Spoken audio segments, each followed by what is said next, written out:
Evakuační zavazadlo pro dítě. A možná pro nějaký speciálnější dítě. Jo, hele. Tak já jsem to dala do takového baťušku. Je to úplně obyčejný baťoch, byl za nějaký reklamní body, vodníkať asi z benzínky. A kolik může mít, tyjo, 20 litrů asi. A budete překvapený, kolik se toho tam vejde. Jo? Tak já jenom dopředu řeknu, že některé ty věci jsou tam možná jako zvláštní, ale to je prostě tím, že pro jaký dítě je ten batoh. Je ten batoh vlastně udělaný, jo? Tak já nevím, začneme asi takhle po stranách, tak jako první tam mám obyčejnou láhev na vodu. Já v žádném zavazadle nemám vlastně láhev s vodou. Jo, prostě tu vodu si někde po cestě natočíme, nebo si ji natočíme ještě možná doma, nebo nevím. Já nosím prostě jenom láhve. Jo, nebudu doma uchovávat prostě roky nějaký láhve s vodou. Takže první teda láhev na vodu. Jo. Druhý hned po straně mám bublifuk. Protože kdo máte děti, tak mi dáte za pravdu, že bublifuk vyřeší úplně všechno. Jo, když je ta evakuace rychlá, je v noci, je to dítě nervní, tak bublinky pomůžou, ty hodně problémů vyřešejí, takže bublifuk. Tak. Pak tady v té kapsičce tady vepředu, ta je jako rozbitá, to můžete vidět, jo, což je super. Tak v té mám takovýhle papírky. Jsou to voskované papíry, mám je tady na rozdělávání v ohně. Nemám v tom baťohu zapalováč ani sirky, protože moje dítě by úplně nevědělo, co s nima, jo. A radši to tam prostě nemám, třeba až bude starší, tak jo, ale ne. Tohle tady mám jenom jako takový doplněk toho mýho zavazadla a když to z té rozbitý kapsy vypadne, tak se vůbec nic neděje, v pohodě přežiju, u sebe to mám taky. Takže voskovaný papíry. Pak se asi vrhnem tady na tu boční kapsičku. V té mám takové věci jako hygiena, drogérie a tak, jo. Tak, vytahuju jako první takovou tu podložku třeba na postel, na židli. Je to strašně super věc a hodí se to. A hodí se to vždycky, jo. Hodí se to pro děti, pro hodně malých děti, nebo děti s nějakýma těma specifickýma potřebama, a nebo i třeba pro zvířata, jo, takže více účelová věc. Takže tu tady mám jednou bude stačit. Protože pak na mě vypad Ligantol, to je vitamin D, pozor, je to na předpis. A já tady mám tenhle jeden náhradní, ale my ho občas bereme celá rodina, je to vlastně Dčko. A je to tady tak jako jenom demonstrativně, protože v tom baťohu by určitě měly být nějaký léky nebo vitamíny, který to dítě užívá, tak já jsem tam dala aspoň to Dčko, jo. Tak dál, úplně klasický ručník, ten je to nějaký retro, jo, československý asi, a já ho mám ve všech evakuačních zavazadlech, tak tenhle malej je prostě i tady, malej bude stačit. Tak, pak tady mám paralenové čípky, protože nám zbyly z dob, kdy byl syn ještě hodně maličkej, už to nepoužívám, ale mám to schovaný aspoň tady. Možná je to zbytečný, jo. Lékárničku jako velkou s více lékama já mám u sebe, takže tohle je jenom tak, jenom že to prostě zbylo. Tak takový malý balení zubního kartáčku a pasty. Obecně já v žádném evakuačním zavazadle až tak moc nemám jako mejdla.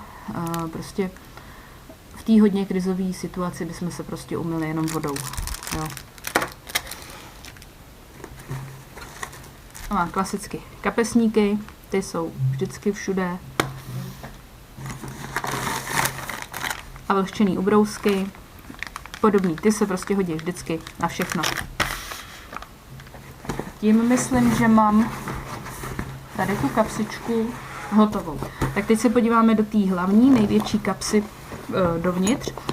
A jak jsem říkala, je neuvěřitelný, kolik se toho tam vešlo. Já jsem byla sama překvapená. Jo? Tak. Jako první, tak tam mám kšiltovku, syn stejně kšiltovky nesnáší, ale když by bylo blbý počasí nebo něco padalo z nebe, jo, třeba déšť, tak bych se ho prostě neptala. Takže kšiltovka. Další, tam mám ten pytlík. Ten už znáte, už jste ho u mě taky viděli, akorát jinak barevnej a mám ho tam prostě proto, že se tam vešel, bylo tam ještě místo a myslím si, že se dá využít na všechno, na nějaké přenášení něčeho nebo jako taška na nákup. Prostě super věc za mě, takže ten tam je taky. Pak zase, protože bylo místo, napadlo mě tam dát jedny náhradní boty, takže prostě botičky. Jo. Pak zase nějaký hračky, takže balónek úplně obyčejnej a Play-Doh, to je modelína, to taky, kdo máte děti, tak znáte. Paradoxně, můj syn si spíš hraje s tím kelímkem, než s tou samotnou modelínou, jo, ale to je prostě život, no. Takže. Další, mám tady úplně novou, nikdy nepoužitou pláštěnku, která už je teda asi ve velikosti, která by mu byla trošku jako menší, ale já si myslím, že lepší menší než žádná, takže ji tady mám taky. Pak náhradní dioptrický brejle. Měla bych je mít i ve svém zavazadle a nemám a je to chyba, ale u malýho jsem tu chybu vlastně dělat nechtěla, takže dioptrický brejle. Potom zase, protože bylo místo a prostor, tak bunda. Bunda je, myslím, o 1 nebo 2 velikosti větší. Obecně já mám v těch zavazadlech, nebo tam, kde mám schovaný vlastně náhradní věci pro syna, tak je mám vždycky o minimálně tu 1 velikost větší, abych prostě každý půl rok to nemusela měnit. Ale hlavně proto, že lepší větší než žádný. Takže bunda, myslím, že to je nějaký klasický šusták, že to vlastně ani není soft shell, jo, obyčejná, prostě stará bunda.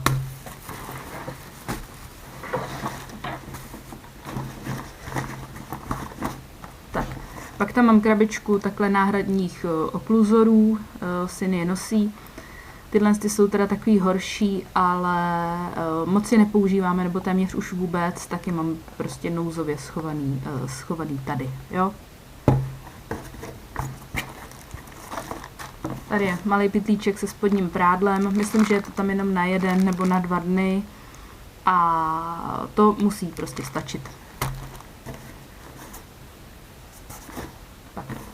Čepici na hlavu, protože tomu dítěti je větší zima než nám dospělým, nebo my si to myslíme, ona to možná není pravda, takže prostě čepici. Potom úplný evergreen, tady tu kapsičku, ta vyřeší vždycky všechny problémy. Jo, když se to dítě nudí, když má hlad, když se mu něco nelíbí, když nechce jít, když já nevím co, tak vždycky pomůže tahle kapsička. Strašný plus je, že tahle je velká a dneska je leden 2026 a ta kapsička je do června 2027. Jo, nebudeme zjišťovat, co v tom je, radši pro jistotu, máme to tady jako nouzový řešení nějaký situace, takže ideál.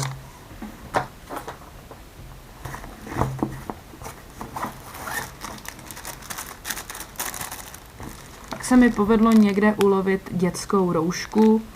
Já doufám, že už jako nikdy nenastane situace, že to budeme znova potřebovat, ale to, co já doufám, to úplně asi ten svět nezajímá. Takže ji tady pro jistotu mám. Myslím, že je úplně nová, nepoužitá, takže ideální takhle do tohohle zavazadla, když ji prostě nechcete mít někde doma.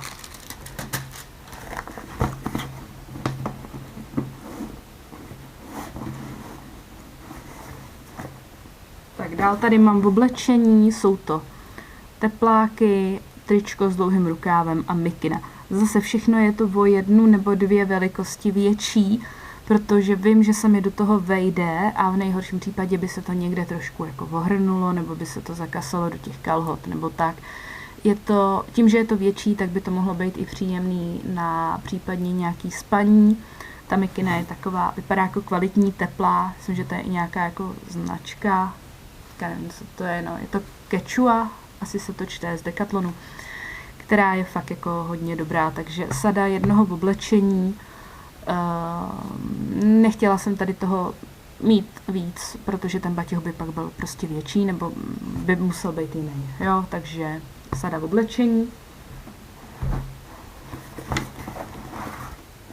A jsme u úplně poslední věci a úplně poslední věc je reflexní vesta. Jo.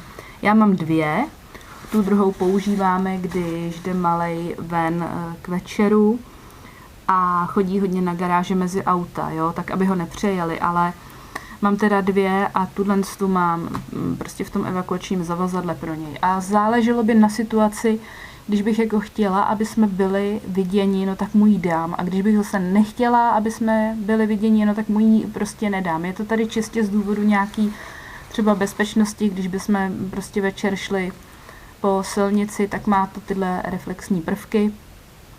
A je to prostě, myslím si, že je to šikovný. Je to teda nějaká reklamní, ale to mi je jedno, jo?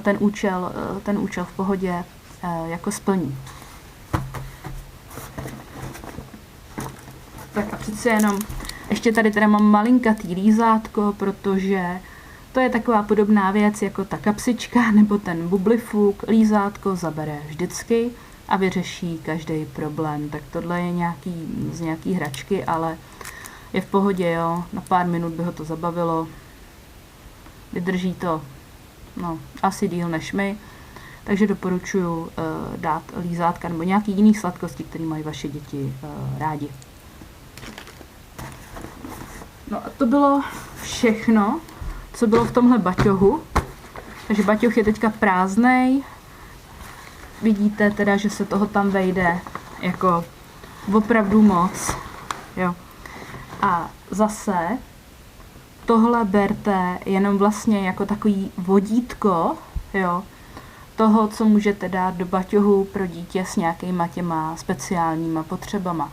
Samozřejmě odvíjí se to od toho, co to dítě má za problém. Jo, my třeba nemáme už plíny, takže tady nemám plíny. Nemáme nějaký větší zdravotní problémy, takže tady, já nevím, nemám nějaký tampony, vaty a takovýhle, jo. Ale záleží na potřebách vlastně každého toho jednotlivého. A jenom jsem chtěla říct, nebojte se si tenhle baťoh připravit, protože to byla docela zábava. A je fajn, když potom víte, že ho prostě po ruce někde máte. No a teď se podíváme, jak to vypadá takhle celý pohromadě.